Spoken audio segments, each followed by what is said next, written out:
Buongiorno Mondo, and welcome back to 15 with Valska, the podcast. Today, I am delighted to have with me Savannah Boylan and Ashwin Muthiah. Welcome.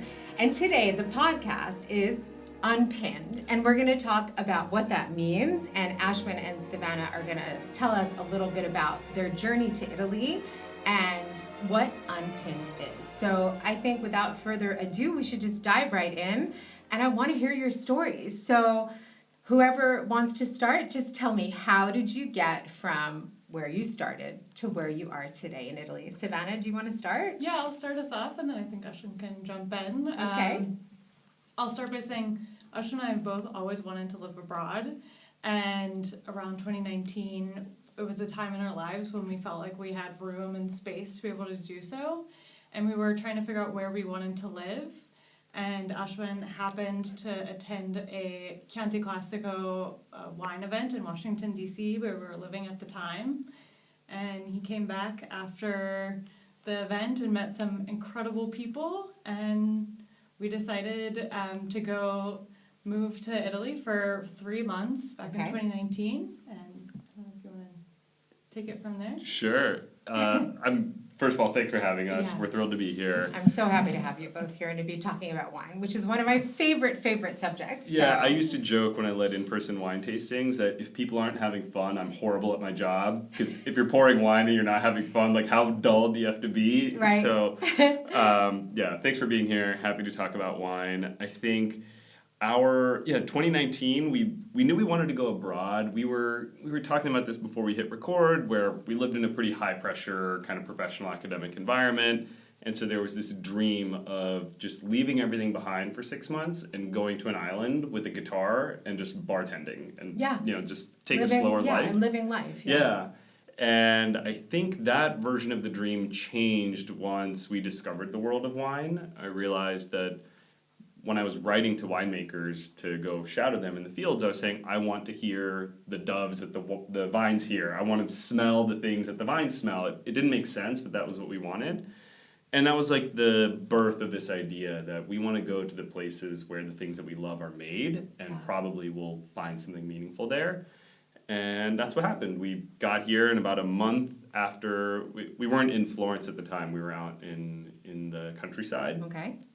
About a month in, we're like sitting, having tea in the morning. We're like looking into the rolling vineyards, and we just look at each other and say, "Do we really want to go back? Like our rent is way, and we did, yeah." And that's where we are today. And I'm very happy that you made this decision. So you're looking out the window. You're looking at the rolling hills. You look at each other and you say, "All right, this is it." So how did you make it happen? It's not, I want our listeners to know, it's not that easy. So you were here for 3 months, at which point U.S. citizens, if you don't have any kind of visa, you got to get out. You got to get out. So we originally wanted to stay in Italy for 6 months. Before we even got here, we realized the Schengen requirements are that you can spend 90 days and 180 days, and it's not like you can just leave and come back. It's, you got to, if you're here for 90, you got to get out for 90. Exactly, yeah. So that trip we'd actually planned, we spent the remainder of the time in Scotland making whiskey. Nice. And while we were about to leave Tuscany to go to Scotland, we stopped by the U.S. consulate here in Florence and just literally knocked on the door. We rang the little doorbell thing, and they're like, "What do you want?" Yeah, I don't recommend this tactic. Yeah, it didn't work. That usually. It didn't. I was going to to say work. They told you to make an appointment. Yeah, Well, we're the wrong people to ask. Yeah, they're like, ask the Italians. You went to ask about your visa. Well, we basically were like, we just want to stay. Can you help us stay? And they're like, no, we cannot. We're the wrong government to ask. We're like, cool. Okay, got it. All right, cool. So, so we finished kind of that tour abroad. It started in Georgia, the country actually, which is where wine was born. Then we were in Italy for 3 months. I think we spent 89 of our 90 days in Schengen. We took a trip to Croatia for 4 days to drop it from 93 days to 89. Right. And then we were in Scotland, and then it took a couple of years after that to sort out the visa and housing, and I think... So at that point, you went back to the States. Mm-hmm. Okay, so you've had now this abroad experience, and you've been living and learning, because it's important to underline. I love that you really went to, the source, and it's so important to your mission, and I'm going to let you talk about that in a second, but really you just want to go back to the source. There's very little else to add to it. And so your time in Georgia, making whiskey in Scotland, experiencing the soft hills of the Chianti and all that. So you come up with a plan, right? So you go back to the US, and what do you do in that interim? Because then, like, the pandemic has hit. There was a pandemic in the middle, right? So that did delay plans and change things quite a bit. Okay. But we were lucky enough to find an amazing lawyer that really helped us throughout the whole process, and we were able to secure a self-employed visa for each of us to be able to kind of come here and live permanently. So we were able to do that in August of 2022. That's amazing. And you mentioned you're a writer. I'm a writer as well. Actually, I wrote a book, and I have a chapter in there. I vividly remember writing, like, people make plans and God laughs.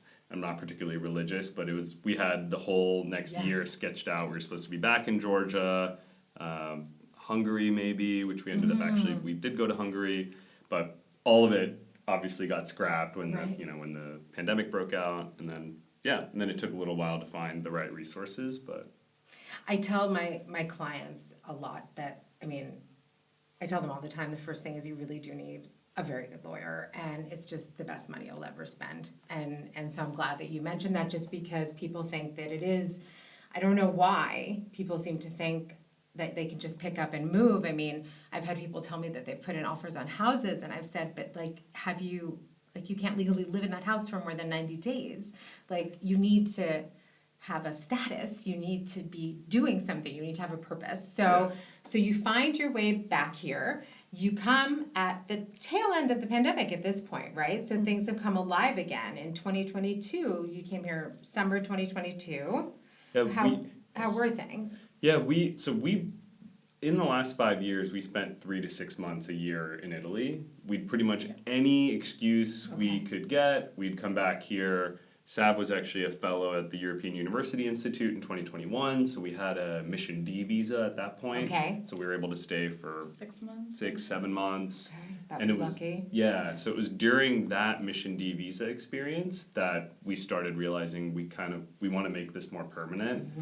And this was, I think, I don't remember if you were recording when this happened, but Savannah was in the academic world, or why don't you tell the story about how you pivoted? It was your doing. Yeah, so when most of my career has been in international affairs, I worked in Washington, D.C. for 6 years before we decided to take this little sabbatical and move abroad for 6 months. And so that was the world I was working in. Even when I decided to go freelance, I was doing mostly consulting for international governments, and happened to secure a fellowship with the European University Institute. I thought I was going to get my PhD, and that was going to be the dream of how we were going to be able to live here, was get a PhD and get a visa that way. But throughout that process, I realized that world was not for me. It was hyper competitive and egotistical, and just something wasn't resonating. And I happened to be invited to a Women in Wine event that one of my friends was a guest speaker at, and the day before I was in tears speaking to an academic advisor. The next day I was jumping up and down how excited I met all these incredible women who work in wine, and it was just an aha moment. The next day I went back to my advisor and I said, I don't want to do this. This isn't the world for me. And I had actually studied both international affairs and studio art in university. So I have this duality that's gone back, even from middle school. I've always had these two passions. And so I was able to kind of put one of those passions to rest and bring up the more artistic, creative side of things. So when we moved here permanently in 2022, was able to kind of relaunch my self-employment work to be around this graphic and web design, and it just perfectly aligned with what Ashwin was doing in the world of wine, and made sense for us to partner together on a project. If I can add, that event was where she met one of our now best friends in the world, and also how we found our immigration lawyer, who we then met a week later. And we're sitting in Michele's office, and he's kind of walking us through the process, and he's like, this is how much it's going to cost, and we like didn't even flinch, we like didn't even look at each other. We just looked at Michaela and said, yes, let's do it. Yeah. Like that, it was that level of certainty. Yeah, and I know Savannah because of Wynn, and a lot of my very close friends now are thanks to this incredible group. And so I think community and networking is so important. It's something I talk about a lot here on the podcast, and I know it's something that is really important to you too. So I want to go back a little to wine, and I want to talk specifically about unPINNED. When did that idea hit? Was that already happening in the US? Did it hit when Savannah said, oh, I was at this Women in Wine event, we have to just, when was your aha moment? Yeah, I think the aha moment for the philosophy behind unPINNED was way before the brand unPINNED was born. Okay. I started doing wine tastings 2017-18 was when I started leading them, and I realized very quickly that most people, when they interact with wine, are afraid. Mm-hmm. And I was afraid. I remember, and this is at a time in my life when I was younger and like not making a lot of money, and you every once in a while you go for a nice dinner and you sit down, and this dude, usually like there's a huge chauvinism complex, and there's a whole lot of the biases that are wrapped up into the wine world. Yeah. It's usually a dude that comes over and his service theoretically is free, right? Because in the US you tip, you're going to tip anyway. And it's an interaction you do not want to have. It's like, I do not want to interact with you, Mr. Sommelier, who's supposed to make my dining experience better, because you're going to make me feel bad for not knowing stuff, you're going to make me spend more money, just all of the things that I think a lot of us have experienced in wine. And so when I started leading wine tastings, I realized the first thing I needed to do was disarm folks that I'm not like that. I don't think wine should be like that. And so I'd like crack jokes like, I drink beer and watch football, I just happen to like wine. And that's how we'd start. And then it's like immediately everyone takes a deep breath. Everyone's like, oh cool, he drinks beer, okay, he's like he's one of us. Yeah, He's like, okay. And so that was kind of where it started. And like as I did more and more tastings, I started to learn how deep rooted this was for a lot of people. And this notion that almost all of us are expected to know things about wine, especially as we get older. We're just expected to know certain things that we never learn. There's nobody ever teaches you, you're just expected to know them, and the older you get, the harder it is to actually learn them, because you kind of cross a point, and it's pretty early in life when you're just supposed to know the difference between Chardonnay and Sauvignon Blanc, or tannins, or this or that, or it's like, oh, it's got a full body, and you just start using those words even without knowing what they mean. And that's just like an anxiety-ridden experience for you, and then it creates anxiety for everyone around you, because everyone's kind of talking about stuff they don't understand. And it takes away from the experience. Exactly. Because what you should be doing is just drinking something you love, enjoying company. It's very subjective. Totally. And, living in Italy, I think one of the most amazing things for a lot of people is how unpretentious wine drinking is. Yeah. And sometimes if you sit around a table with Italians and you start, talking about like, oh, tannins and this and that, they'll look at you like, come on, let's just drink the wine. It's a good bottle of wine, like what's going on? So you are trying and succeeding in making wine education, let's say, more accessible so that people can have the experiences they want. Exactly. Which are not classist, which don't involve having a wealth of information that the average person doesn't even need to have. Exactly. Right? In the tasting that you joined in person, there was something I said, which actually I realized I'd never said before, and it just crystallized so much of what I feel about the wine world in general, which is that most wine tastings are information heavy and knowledge light. Yeah. And what I mean by that is you'll go sit at a wine tasting and you'll get tons of random like specks of information, right? Where it was planted and what varietal it is and how it was aged and if it went through malolactic fermentation and blah and blah and blah and all these things. But that's pretty much irrelevant to you, or maybe not you because you care a lot about wine, but for most people it's irrelevant. It is. And what you don't get is knowledge. Like, how do I understand this wine in the context of all the wines that I've had before and all the wines I'm going to have, in the rest of my life? Exactly. And that's what we try to do. And I think if you do an in-person wine tasting with me, I always say, like, within 2 hours, I'll teach you everything you need to know to understand wine fundamentally. Yeah. If you take the unPINNED online wine course, I think we do that and more because it's longer and we're more comprehensive.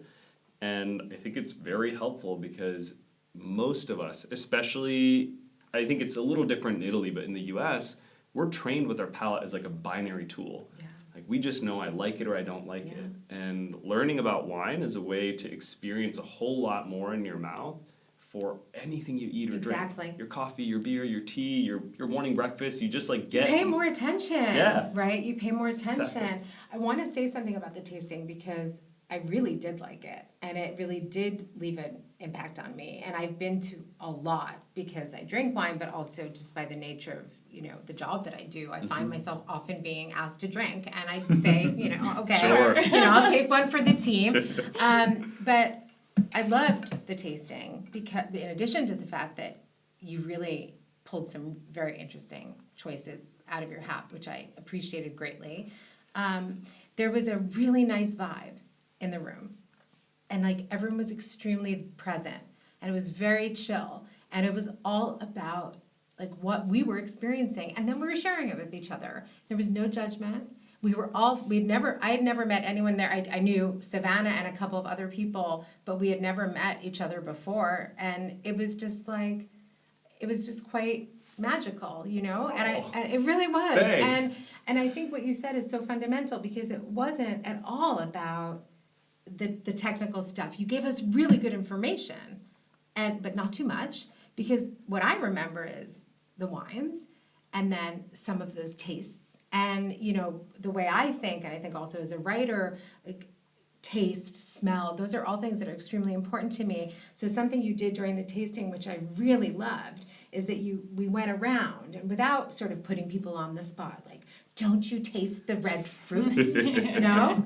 I mean, I think seriously, if somebody had said like, "Oh, I smell like coconut," whatever, you would have been like, "All right," like it's your nose, it's your palate, Exactly, it's your a unique taste. experience. Yeah, right. And I think one of the amazing things about, you know, the tastings that we do in the course is that it's all about frameworks. And if you have frameworks in place they're so much easier to remember and keep with you, no matter for every other glass of wine or anything else that you taste in the Exactly. future, rather than a pile of facts that you're supposed to try to memorize. And I think that's kind of what we are trying to share with people. And once you have those tools in your tool belt, you feel so much more confident speaking to people in wine, walking into your wine store, because you can communicate not just I liked this one wine that I tried at this tasting, but why you liked it. Exactly. And then you can go out and discover other wines that maybe you haven't tried, but you're more likely to know that you're going to like it because you can explain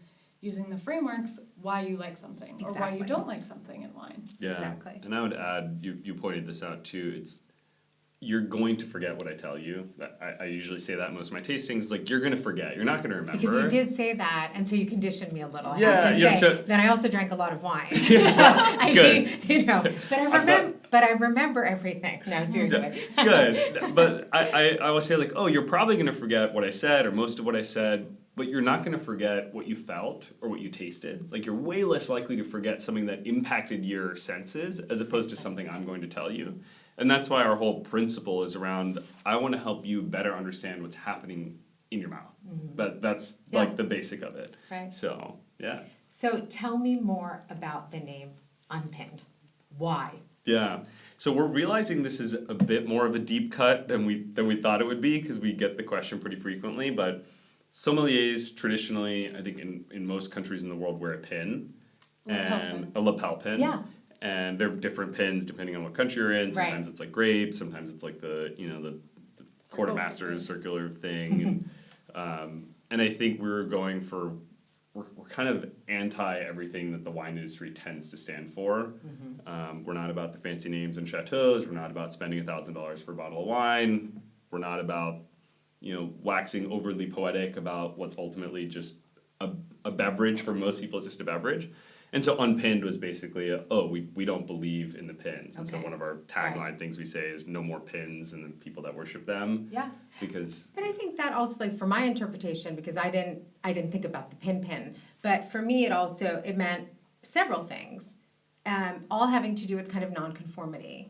And so I think that for me it's like, unpinned sounds something like it's exciting, it's freeing. Nice, right? great. And that's what this should be about, right? So I didn't see it even as just that sort of the symbolism of that, but also it's just something in general that doesn't have to abide by strict rules, right? Something, as I said, that is liberating in some ways. So tell me about the class, because I'm super interested in how that works. And I think a lot of our listeners out there do want, because, you know, when I was growing up in the States, and I'm much older than you guys are, but, you know, I grew up in a wine family, but there wasn't like a general, in the US, it was still very, it wasn't drunk the way it is here in Europe, you know, on the daily, if you will, right? And then all of a sudden, at some point, I don't know when it happened, probably when you were both sort of like early 20s, wine just became this like thing, and you had to know everything about it,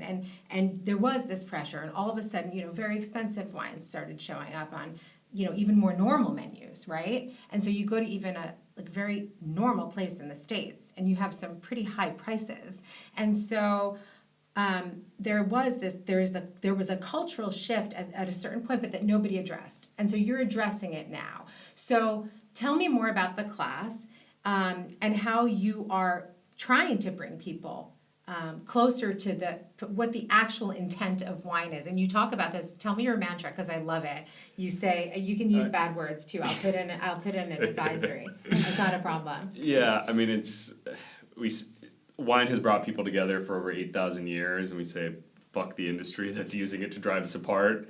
Exactly. Which, we really feel that way. In-person wine tastings, I curse pretty freely, but that aside, it's, you know, the course, essentially, we distilled, I've done hundreds of wine tastings. So let me start with kind of the background. Like, I've led wine tastings all over the world. I've done hundreds of them. I did many a week virtually during the pandemic. And so what we did was, as we started transitioning our life abroad, I was doing less and less in-person wine tastings. And we shot the documentary in Georgia the Country called In Pursuit of Flavor, which is eponymously named for the book, which is also titled In Pursuit of Flavor. Right. And so I had a crew that I worked with, that I loved and still work with. And we realized we want to bring these wine tastings that I've been doing for a long time into a digital virtual format that anyone can enjoy at any point, and it'll be comprehensive, it'll be informative, it'll be fun. Yeah. And so that's what the course is. It's 21 chapters, and it covers all of the basics that you need to know about wine in order to feel comfortable talking about it. Okay. Ton of free resources out there. We have a sample course that's free. We do a lot of wine tips and stuff on our Instagram. We have a blog.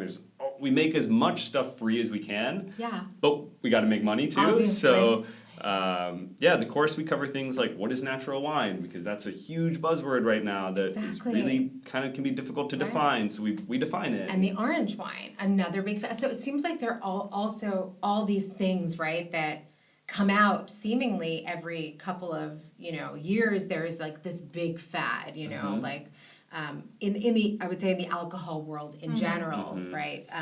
Not only because of wine. So the class is great. We'll put in our podcast description how people can sign up for the class and all of your information. Thank you. What is the thing that you find people say to you most when they take your class or they do your tastings, for example? What is one of the comments that makes you most happy? The one that makes me light up the most is when people have fun. Yeah. And because, you know, we talk about wine has brought people together for 8,000 years. It does that because it's fun. Yeah. Like that's what it should be. It should be community, it should be love, it should be peace, it should be enjoyment.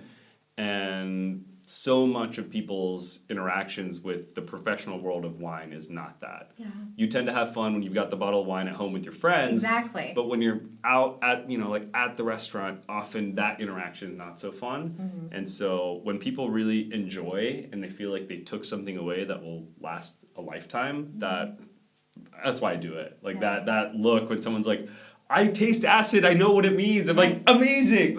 Like, and you just unlocked something. During our tasting, and it was unanimous, right? And we all had this, like, and it was this, see, I love moments like that, because we're all experiencing the same thing. We were really all experiencing the same thing. And that's an understanding that I think a lot of people who might not have had, you know, the day before then took away with them. Okay, I know now what this means. And I think another thing that I find a lot of enjoyment out of when we do these wine tastings, either if someone takes the course or they do a tasting in person, is we can have all different ranges of wine experience and knowledge, from complete novice to someone who has had a collection for 40 years and feels like they're really an aficionado of a certain type of wine.